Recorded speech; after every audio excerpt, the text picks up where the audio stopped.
Three stocks to hold for the next decade plus. All three of these stocks have tremendous growth profiles in revenue, in net income, in operating income, and in free cash flow. And we know if we get crazy growth in the underlying fundamentals, then we're likely to get crazy growth in the stock price over time, especially over the long term. Over the short term, sentiment can drive stock price in a major way. But over the long term, stocks are fundamentally driven. So that's why we're talking about a long-term time horizon here with a decade plus in front of us. If you're new to the channel and you're not subscribed already, go ahead and click that subscribe button and help us get to that 7,000 subscriber mark. I'd appreciate that greatly. Let's jump into the video. I ran a poll on my YouTube channel recently about what stock would you hold if you could only hold one for the next decade. I gave 4 options in that poll: Palantir, Nvidia, Hims and Hers, and then Amazon. And 51% of the 156 votes were for Palantir. So the first stock up here, I agree with the subscribers. I agree with that 51%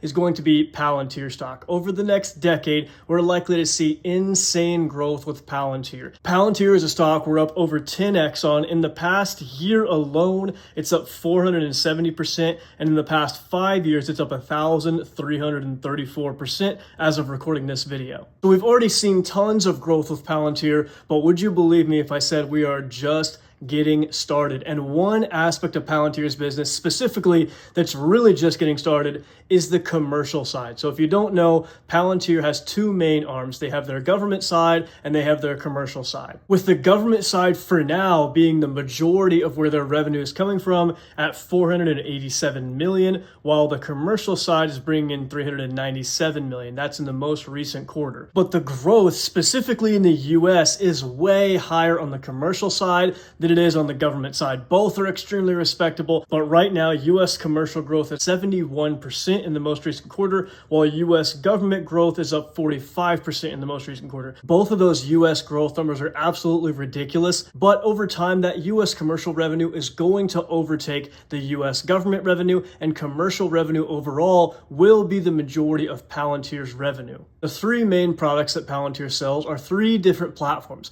the Foundry platform, the Gotham platform, and then the AIP, the artificial intelligence platform. With the AIP, the artificial intelligence platform, being the main growth driver in the US commercial growth right now. Net income is absolutely exploding, up over 100% year over year. Operating income is also up more than 100% year over year, all the way to $176 million of operating income, which is a 20% GAAP operating income margin. Their Rule of 40 score is accelerating, and it's one of the highest I've ever seen for a public company, all the way up to 83, which absolutely breaks the scale. Obviously, the Rule of 40 is supposed to be somewhere around 40. Higher than 40 is considered amazing. They're all the way up to 83 on the Rule of 40 score. Total customer count is growing by 39% year over year. Commercial customer count is growing by 46% year over year. US commercial customer count up 65% year over year. They're signing tons of new deals. For full year 2025,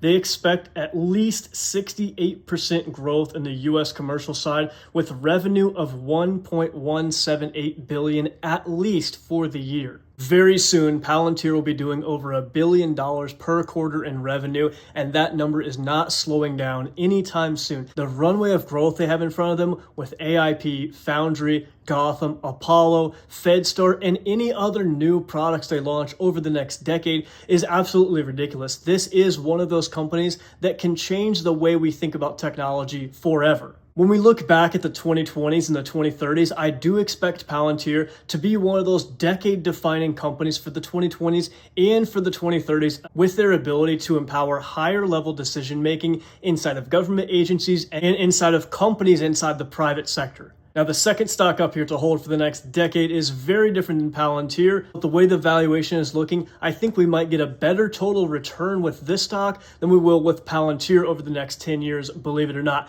And this stock is Hims and Hers Health. That's ticker HIMS. Over the past year, the stock is already up 162.49% as of recording this video, and over the past 5 years, 466% already. Hims is a disruptive company that is growing unbelievably quickly. Check out their most recent quarter. Revenue was up to $586 million, which was up 111% year over year. Over that same span, operating income went from $9.9 million all the way to $57.9 million, which is well over a 5x, and then net income almost 5x as well, from $11 million up to $49.5 million in a 1-year span. This company's got one of the best growth profiles in the entire market and one of the best disruptive opportunities over the next 10 years. Just like Palantir, this is a founder-led company with all of the other members of the executive team bringing experience from other companies that have been extreme disruptors in their space. And to start wrapping our head around the growth potential that Hims has, I want to check out the most recent investor presentation.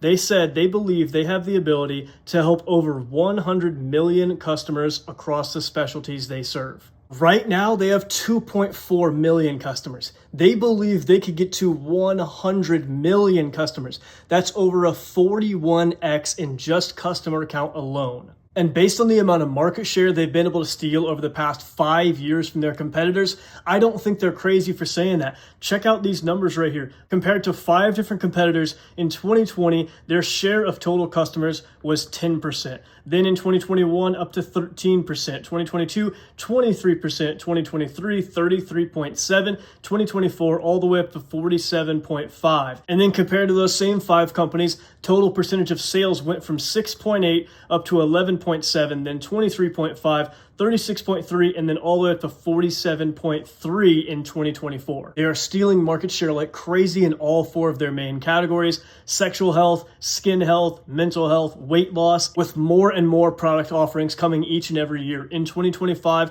they're going to be offering hormone therapy for menopause and for testosterone. They've got longevity drugs in the pipeline. They've got sleep aids in the pipeline. They've got preventative medicine in the pipeline that they will be rolling out over the next few quarters or years. And they just released some long-term growth targets for investors to track, and honestly for them to be able to beat and come in and raise each and every year until we get to those targets. So what they said was by 2030, they've got 2 financial targets that they're expecting to hit. 2030 revenue of at least $6.5 billion.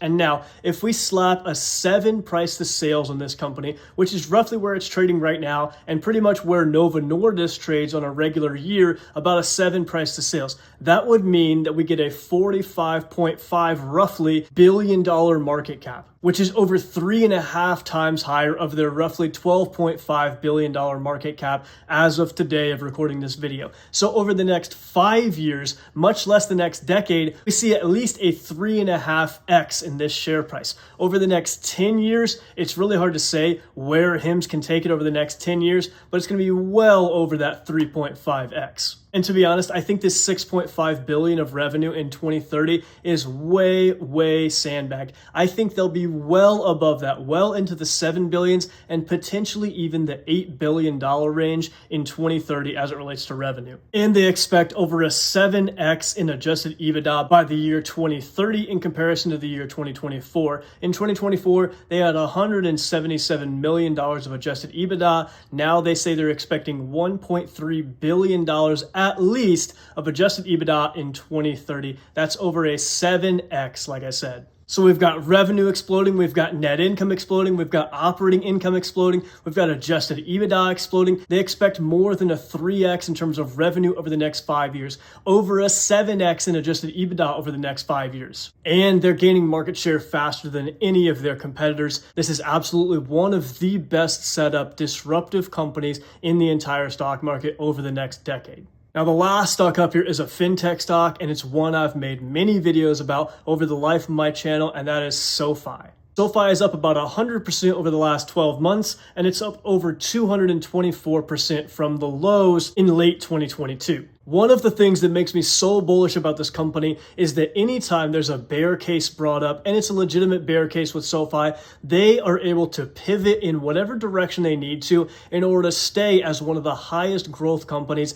in the fintech space and continue to strengthen their financials and expand their footprint every single quarter, no matter what type of market we're in. We had crazy high inflation. We got SoFi growing like crazy. We get some of the fastest rate hikes we've seen from the Fed in the history of the United States. SoFi's growing like crazy. We get a student loan moratorium where all student loan payments were paused, and that's the main part of SoFi's business. SoFi's growing like crazy because they're able to pivot. This company's management team can pivot and continue to excel in any type of market under any type of financial conditions. I can't say the same for every fintech. I can't say the same for every bank, but I can say that about SoFi. Still in the 30% range as it relates to revenue growth. They've got a compounded annual growth rate of 52% in total member ads, a 54% compounded annual growth rate in product ads. They've been able to grow their adjusted EBITDA margin from a low 9% in 2022 all the way up to 27% in Q1 of 2025. And even more important in terms of net income, they are now a profit generating company, and it will remain that way from here on out. They've got a net income margin of 9% already, which is very impressive considering they just now flipped that profitability corner. Expect that net income margin to rise substantially over the coming years. Their full suite of products allows them to use their financial services productivity loop where they bring members in with a lower commitment, even potentially a free product, and then they can port them over to one of their higher margin products later on that's going to be a larger ticket value. SoFi has three main business segments. They have lending,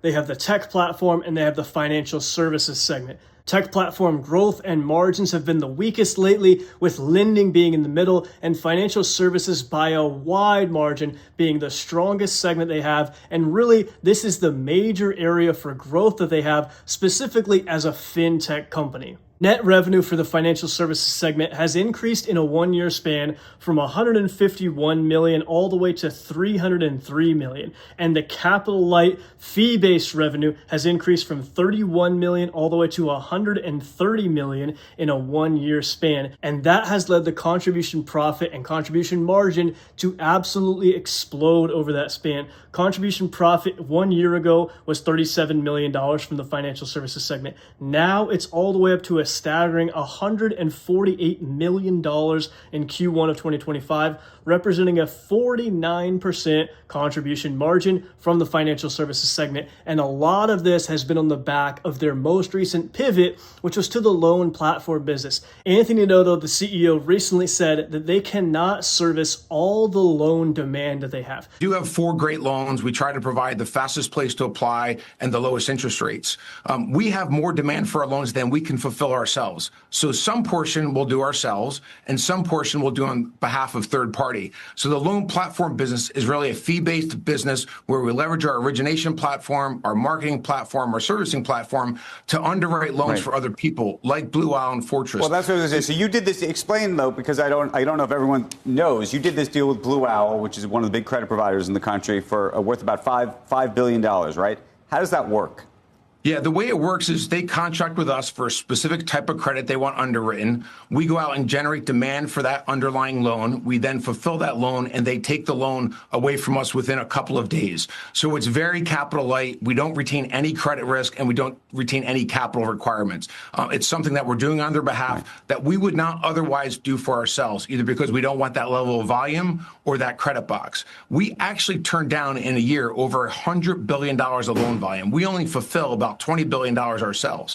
So that over $100 billion of loan volume, other people would like to have. We focus on a high-end customer that's 680 and higher, average FICO score around 750, average income around $150,000. But there are many of other people that have the need to invest in assets at a lower credit spectrum, and we're helping them do that in addition to some volume in our credit box that's above and beyond the volume we want to do. So it's a high margin revenue stream, it's fee-based, and it doesn't retain credit. So what SoFi can do with that excess demand that they can't fund is they can use one of their partners to fund that loan, and they can still get a cut of that revenue. That's that capital light, fee-based revenue. No balance sheet risk on that whatsoever at all. And that pivot to the loan platform business has made their financial services revenue explode and financial services profit explode. SoFi's management team always knows the perfect pivot to make to keep SoFi growing at insane rates, keep their profitability increasing very substantially, and keep on stealing market share from the legacy financial institutions and continually grow their footprint quarter in and quarter out. For the last 10 or 12 quarters, maybe even more than that, I've been able to say that SoFi is the strongest they have ever been, and they had the best quarter that they've ever had so many quarters in a row. This is an extremely special company, and over the next decade plus, this company can 100% turn into a financial giant over that time span, given Anthony Noto and the entire management team's ability to always put SoFi in the best position possible. I've been holding SoFi and Palantir for years now. I've been holding HIMS for about 1 year now, and I expect to hold all three of these companies for at least the next 10 years, if not way more than that. Let me know in the comments below what other stocks you would put on this list that you plan on holding for the next 10 years. Definitely one of my favorite parts of posting here on YouTube is having some conversation in the comments with you guys. So go down there and let me know your picks for the next decade. If you made it this far in the video, consider checking out the pinned comment down there for the Patreon. I'll also put it in the description box. I appreciate you being here in a major way. Thank you so much. Have a great day.